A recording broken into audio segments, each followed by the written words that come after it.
महाराष्ट्र नवनिर्माण सेनेचे कोल्हापूर जिल्हा उपाध्यक्ष रोहन निर्मळ यांनी आज 450 ते 500 कार्यकर्त्यांसह शिवसेना शिंदे गटामध्ये जाहीर प्रवेश केला. गारगोटी येथील प्रवेश सोहळ्यास पालकमंत्री प्रकाश आंबेडकर, माजी खासदार संजय मंडलिक आणि युवासेना पश्चिम महाराष्ट्र निरीक्षक वीरेंद्र मंडलिक उपस्थित होते. रोहन निर्मळ यांनी हिंदुत्व, मराठी अस्मिता अबाधित ठेवत सामान्यांच्या प्रश्नांसाठी संघर्ष सुरूच राहील अशी भूमिका मांडली.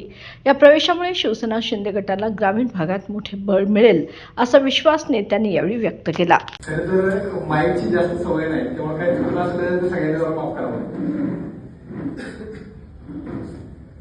मी बाळासाहेब ठाकरे यांचा कार्यकर्ता, त्यांच्या विचाराने प्रेरित होतो आणि त्याच विचाराने अनंत साहेब, त्याचबरोबर महाराष्ट्र राज्याचे मुख्यमंत्री एकनाथ शिंदे साहेब, कोल्हापूर जिल्ह्यामध्ये ज्यांनी विकासाची गंगा वाहिली आणि त्याचा पाया रचला असे सदाशिव मंडलिक साहेब, काय राधानगरी तालुक्यात असू दे किंवा कोल्हापूर जिल्ह्यात असू दे, ज्यांनी विकास कामाचा दुधाडा सुरू केला असे प्रकारचे अनंत साहेब. आज बाळासाहेब ठाकरे यांची 100 वर्ष 100वी जयंती, त्यानिमित्तानं माझा हा पक्षप्रवेश होतोय.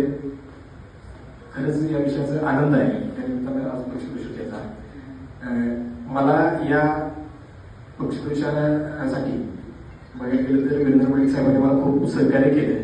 मला बऱ्याच गोष्टी अडचणी येत होत्या, बऱ्याच भैयाने मला सहकार्य पण केलं. मला मी एवढंच सांगतो, मी काय स्टेजचा माणूस नाही, पण 100% ग्राउंड वर आम्ही काम केलेलं आहे. बोलण्यापेक्षा करून दाखवेन एवढाच मी शब्द या निमित्तानं आज देतोय.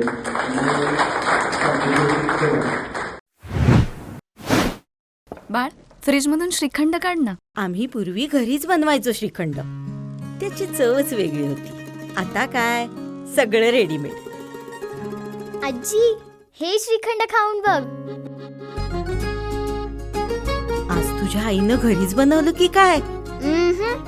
हे आहे गोकुळचं श्रीखंड. अगदी जिभेवर रेंगाळणार. जिभेवरच नाही तर मनावरही रेंगाळणार. गोकुळ श्रीखंड, मनावर रेंगाळणार.